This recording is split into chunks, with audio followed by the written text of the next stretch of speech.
Well, you're going into the race, we knew we had a lot of tough competition.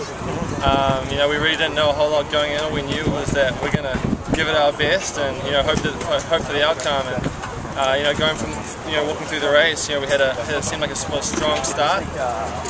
You know, other crews were definitely there with us, and it was really just Brown really got out in front of us and held us there for most of the race, about 4 seats, half a boat length up for most of the race. And we, coming into the final 500 meters, I made a call to the guy in front of me, Blaze Diddy. I said, 500 to go, let's do it.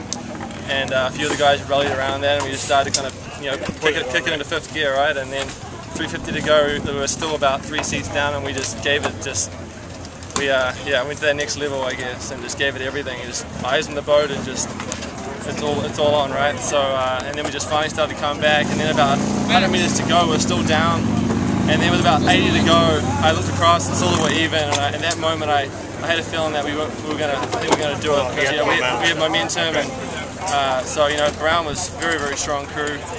Definitely, she's a great competitor, and, you know, both us and Brown both the course record today, the final course record. So it was definitely a competitive race.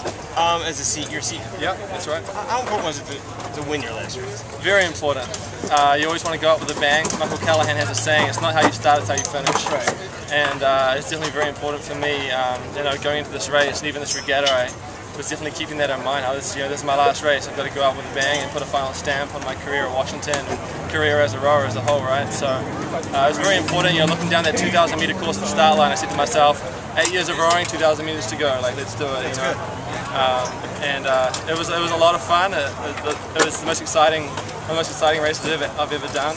And it was, I'm glad we did it in the last 100 meters. You know, made for that much more of a fun story for just for me and for my friends around me. You know, and yeah, a lot of fun. Great. You know, it's always nice when you win, right? Right. But it was definitely a lot more fun. You know, being such a competitive race and Brown being so strong, made for a really exciting and competitive race. And, yeah, a lot of fun.